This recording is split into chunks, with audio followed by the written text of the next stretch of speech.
So hello guys, welcome. Today we are discussing wound healing. So जो wound healing है वो एक बहुत ही important topic होता है पैथोलॉजी में as well as medical surgical nursing में भी ये एक बहुत important topic होता है और 2 मार्क्स के लिए या फिर 5 मार्क्स के लिए क्वेश्चन इसके ऊपर हमेशा पूछा जाता है. So पहले हम लोग wound healing क्या है वो डिस्कस कर लेंगे. उसके बाद wound healing को जो यूनिवर्सिटी में जो आंसर लिखना है ऑन wound healing वो सीक्वेंस हम लोग लास्ट में डिस्कस करेंगे. So let's start. What is wound healing? So जो वुंड हीलिंग है, wound healing is a complex physiological process. ये एक फिजियोलॉजिकल प्रोसेस है जो कि इन्वॉल्व करती है multiple overlapping phases to restore tissue integrity after injury. Wound healing एक कॉम्प्लेक्स फिजियोलॉजिकल प्रोसेस है जिसके अंदर बहुत सारी ओवरलैपिंग फेजेस इंक्लूड होती है to restore tissue integrity after injury. So ये एक बॉडी का डिफेंस मैकेनिज्म होता है वुंड को हील करने का. So wound healing is a process of complex dynamic process involving a multiple cellular and molecular mechanism. Wound healing के process ये एक कॉम्प्लेक्स डायनामिक प्रोसेस है जो कि क्या इन्वॉल्व करती है multiple cellular and molecular mechanism, जिसके अंदर बहुत सारे मल्टीपल सेलुलर और मॉलिकुलर मैकेनिज्म इन्वॉल्व होते हैं. सो ये सिंपल सी डेफिनेशन है कि वुंड हीलिंग क्या होता है. फिर हम लोग डिस्कस करते हैं कि वुंड हीलिंग के स्टेजेस क्या होते हैं. सो बहुत ही इंपॉर्टेंट है, ये एज ए एमसीक्यू भी पूछा जाता है कि वुंड हीलिंग के स्टेजेस क्या होते हैं. So first of all haemostasis is the first stage of wound healing. Second is inflammation, third is proliferation and third is remodelling. Let discuss one by one the stages of wound healing. So जो first stage है that is haemostasis, जिसमें क्या होता है हीमोस्टैसिस में blood clot होना start होता है. जो ब्लड क्लॉटिंग का फ्लो चार्ट आपने देखा होगा जिसमें एक कैस्केड टाइप की प्रोसेस होती है और थ्रोम्बोप्लास्टिन प्लास्टिन में कन्वर्ट होता है एंड ऐसे करते करते आफ्टर फाइब्रिन देन फाइब्रिनोजन ऐसे करते करते आपका ब्लड क्लॉट होता है. सो उसी कैस्केड जो ब्लड कोआगुलेशन कैस्केड है वही हीमोस्टैसिस में होता है ब्लीडिंग को स्टॉप करने के लिए. Then initiation of coagulation cascade, जैसे कि मैंने अभी बताया ब्लड कोआगुलेशन कैस्केड होता है, एक के बाद एक स्टेप होती है ओवरलैप करती हुई और ब्लड कोआगुलेट होता है. इस स्टेप में क्या होता है, इस फेज में क्या होता है, प्लेटलेट का एग्रीगेशन होता है और एक्टिवेशन होता है. वी ऑल नो डैट कि जो प्लेटलेट है वो बहुत ही इम्पॉर्टेंट रोल प्ले करती है इन ब्लड कोआगुलेशन या फिर क्लॉटिंग फैक्टर माना जाता है और एक कोआगुलेशन में बहुत ही अच्छा रोल प्ले करती है हमारी प्लेटलेट्स. तो प्लेटलेट का एक्टिवेशन और एग्रीगेशन भी इसी स्टेज में होता है. सेकेंड है इन्फ्लामेशन स्टेज. इन्फ्लामेशन एक ऐसी स्टेज है जो कि डिफेंस मैकेनिज्म की फेज है और इंजरी के बाद इन्फ्लामेशन होना ही है. So develop within hour and last for several days. अभी ये जो वुंड हीलिंग है उसमें कितने टाइम तक कौन सी फेज चलती है ये भी बहुत इंपॉर्टेंट पॉइंट होता है. हीमोस्टैसिस जो है वो वुंड के थोड़ी देर बाद ही इनिशिएट हो जाती है और ब्लड क्लॉट होना शुरू हो जाता है. देन जो इन्फ्लामेशन है वो विद इन आवर्स डेवलप होती है और डिपेंड करता है कि वुंड कितना बड़ा है उसके ऊपर, वो सेवरल डेज के लिए लास्ट करती है या फिर कुछ दिन के लिए इन्फ्लामेशन होती है. So develop with in our and last for several days. इसमें सेलुलर एक्टिविटी होती है जैसे कि WBC का माइग्रेशन होना और जितने भी जो मैक्रोफिल्स है बेसोफिल्स है मैक्रोफेजेस है उन सब का माइग्रेशन होता है इस फेज में. Now increase blood flow and permeability. अब ऑब्वियसली इन्फ्लामेशन हुआ है दैट्स मीन्स जो ब्लड वेसल है वो डायलेट हुई है. अब ये डायलेट होने की वजह से जो ब्लड फ्लो है वो इंक्रीज हो जाता है और जो परमिबिलिटी है वो भी इंक्रीज हो जाती है. Then migration of WBC to fight the infection. Immunity के जितने भी इम्यून सेल है वो सब जो साइट ऑफ वुंड है या फिर जो साइट ऑफ इन्फेक्शन है वहाँ पे आ जाते हैं और इन्फेक्शन से फाइट करते हैं. Now debris removal and tissue cleaning. Inflammation वाले स्टेज में डेब्रिस का रिमूवल भी होता है एंड टिश्यू क्लीनिंग भी होती है. नाउ थर्ड जो स्टेज है दैट इज़ अ प्रोलिफरेशन.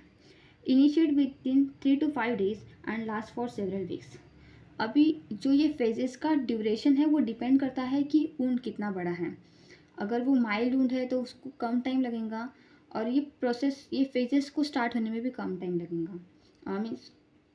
और जो अगर वुंड बड़ा है तो ये फेजेस भी ज़्यादा दिन तक रहेंगी और ज़्यादा दिन तक रहेंगी। Then initiate within 3 to 5 days, जो प्रोलिफरेशन फेज होता है, नाम में ही है कि यहाँ पे जो न्यू सेल है वो प्रोलिफरेट होते हैं। Initiate within 3 to 5 days and last for several weeks, और सेवरल वीक तक ये फेज रहती है। New epithelial cell cover the wound surface, जैसे कि न्यू सेल प्रोलिफरेट होता है, ऐसे मैंने कहा, तो न्यू एपिथेलियल सेल्स यहाँ पे बनते हैं और जो वुंड सरफेस है उसको कवर करते हैं। Then collagen synthesis and deposition, collagen भी बहुत इंपॉर्टेंट रोल प्ले करता है ब्लड कोआगुलेशन में या फिर टिश्यू फॉर्मेशन में। So collagen synthesis and deposition, collagen का सिंथेसिस होता है और उसका डिपोजिशन होता है। Granulation of tissue formation, granular formation होता है। And angiogenesis and epithelialisation, angiogenesis means blood vessel का फॉर्मेशन होना, और epithelialisation means new epithelial layer या फिर जो न्यू एपिथेलियल सेल्स है उनका रीजनरेशन इस स्टेज में होता है। Now last stage is remodelling. Remodelling stage को मैचुरेशन फेज भी बोला जाता है, जो कि इनिशिएट होती है 3 वीक्स आफ्टर इंजरी, जो कि लास्ट फेज होती है हमारी वुंड हीलिंग की, and continue for month and years. So depend करता है कि वुंड कितना बड़ा है उसके ऊपर वो लास्ट करती है for month and for years. जो रीमॉडलिंग स्टेज है it is characterize by scar tissue formation. ये जो स्टेप है, ये जो फेज है, इसमें जो है स्कार टिश्यू का फॉर्मेशन होना it is a very important characteristic of remodeling, जिसमें हमारा स्कार टिश्यू फॉर्म होता है। Then tissue contraction closure, tissue का कॉन्ट्रैक्शन होता है, क्लोजर होता है, और हमारा जो वुंड है वो फाइनली हील हो जाता है। सो that is all about the wound healing, जो कि एक कॉम्प्लेक्स फिजियोलॉजिकल प्रोसेस है जिसमें बहुत सारी ओवरलैपिंग फेजेस 1 by 1 होती है, जिसमें हम लोग इसकी स्टेजेस देखी कि उसमें 4 स्टेजेस से, that is haemostasis, inflammation, proliferation and remodelling stage. And इसके बाद कुछ फैक्टर्स होते हैं जो वुंड हीलिंग पर अफेक्ट करते हैं, कि कैसा न्यूट्रिशन हम हमारी बॉडी को दे रहे हैं, उसके अकॉर्डिंग वुंड हील होगा। जैसे जब भी वुंड होता है तो वी ऑल नो डैट कि हमको बोलते हैं कि एक खाने चाहिए। सो क्योंकि उसमें प्रोटीन का अमाउंट ज़्यादा होता है, तो जो जैसा हम लोग न्यूट्रिशन लेते हैं उसके ऊपर भी डिपेंड करता है कि वुंड हीलिंग जल्दी होंगी या फिर देर लगेगा। Then oxygenation, oxygen sometime what happen, हम लोग उनको ड्रेसिंग कर देते हैं टाइटली, तो उसको ऑक्सीजन नहीं मिलता है, that time wound healing decrease हो जाती है, या फिर वुंड जो है वो अच्छे से हील नहीं होता। सो ऑक्सीजन की जो नीड है, जो डिमांड है, वो इस टाइम पे बहुत ज़्यादा होती है। वुंड हीलिंग के टाइम पे अगर वो अच्छे से मिली तो वुंड जो है जल्दी ही हील होगा। सो यही कुछ फैक्टर्स है जो इन्फ्लुएंस करते हैं, जैसे कि इन्फेक्शन, अगर इन्फेक्शन हुआ वुंड में तो वुंड हीलिंग जो है वो डिले करेंगी। देन डायबिटीज़, अगर किसी पेशेंट को या फिर कोई client is suffering from the diabetes mellitus, that time उनका जो वुंड हीलिंग है वो बहुत स्लो हो जाता है और बहुत डिले हो जाता है। सो ये जो डायबिटीज़ है ये भी बहुत इंपॉर्टेंट फैक्टर है जो कि अफेक्ट करता है वुंड हीलिंग को, जो कि इन्फ्लुएंस करता है वुंड हीलिंग को। देन स्मोकिंग अगर कोई करता है तो वो भी वुंड हीलिंग को अफेक्ट करता है। और एक मेडिकेशंस जो कि इम्पॉर्टेंट पार्ट है, बहुत सारी मेडिकेशंस होती है जो कि इन्फ्लुएंस करती है हमारी वुंड हीलिंग को या फिर अफेक्ट करती है वुंड हीलिंग को। So that is all about wound healing. Now let discuss the what is the sequence of our wound healing, कि इफ वुंड हीलिंग, बस जस्ट क्वेश्चन आता है 5 मार्क्स के लिए कि हमको वुंड हीलिंग एक्सप्लेन करना है, तो हम लोग वुंड हीलिंग में क्या लिखेंगे। सबसे पहले तो हम लोग इंट्रो दे देंगे वुंड हीलिंग का, कि वुंड हीलिंग क्या होती है। देन हम लोग उसके बाद डेफिनेशन लिखेंगे वुंड हीलिंग की। देन जैसे कि अभी हमने डिस्कस किया कि 4 स्टेजेस होती है, that is haemostasis, inflammation, proliferation and remodelling. उसके बाद हम लोग डालेंगे फैक्टर्स इन्फ्लुएंसिंग वुंड हीलिंग।